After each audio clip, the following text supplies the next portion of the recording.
బీకాంలో physics తెలివితేటలంతే మరి. బీకాంలో physics చదివినోళ్ల తెలివితేటలు ఎలా ఉంటాయి? ఆ తెలివితేటల గురించి కొత్తగా మాట్లాడుకోవడానికి ఏముంటుంది? తెలుగు రాష్ట్రాల్లోనే కాదు, దేశవ్యాప్తంగా సంచలనం సృష్టించేశారో ఎమ్మెల్యే గారు. ఆయన గారి పేరే జలీల్ ఖాన్. పరిచయం అక్కర్లేదు ఈయన గారి గురించి. బీకాం ఫిజిక్స్ అని గూగుల్లో సెర్చ్ కొడితే చాలు, కుప్పలు తెప్పలుగా ఫోటోలు, వీడియోలు, న్యూస్ ఆర్టికల్స్ దర్శనమిస్తాయి.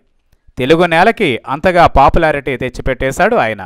ఇప్పుడు ఈయన గారు మళ్ళీ వార్తల్లోకి ఎక్కారు.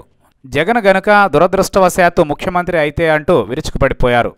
నంద్యాలకు వెళ్ళి జగన్ ఏం చేస్తారు, నెత్తిమీద చెయ్యేసి ముద్దులు పెడతారు అంటూ వెటకారం చేసేశారు జలీల్ ఖాన్. బీకాంలో ఫిజిక్స్ చదివితే ఇంతకన్నా తిన్నగా విమర్శలు చేయడం ఎలా వస్తుంది అన్నట్టు జలీల్ ఖాన్ 2014 ఎన్నికల్లో వైఎస్ఆర్సీపీ నుంచి ఎమ్మెల్యేగా గెలిచారు. మరి జగన్ని ఎలా విమర్శిస్తున్నారు? పార్టీ ఫిరాయించిన నేతకి తనను ఎమ్మెల్యేని చేసిన జగన్ని విమర్శించే నైతిక హక్కు ఎలా ఉంటుంది? అలా ఎవరూ ఆయన గారిని ప్రశ్నించకూడదు అంతే.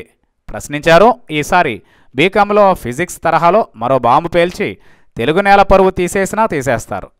నంద్యాల ఉప ఎన్నిక వేళ తెలుగుదేశం పార్టీ ఏ ఒక్క అవకాశాన్ని వదులుకోవడం లేదు. ఆఖరికి జలీల్ ఖాన్తోనూ జగన్ పైన విమర్శలు చేయించేస్తోంది. బీకాంలో ఫిజిక్స్ చేశానని చెప్పుకున్న వ్యక్తికి రాజకీయాల్లో విలువెంత అన్న ఇంగితం కూడా టీడీపీకి లేకపోవడం ఆశ్చర్యకరమే.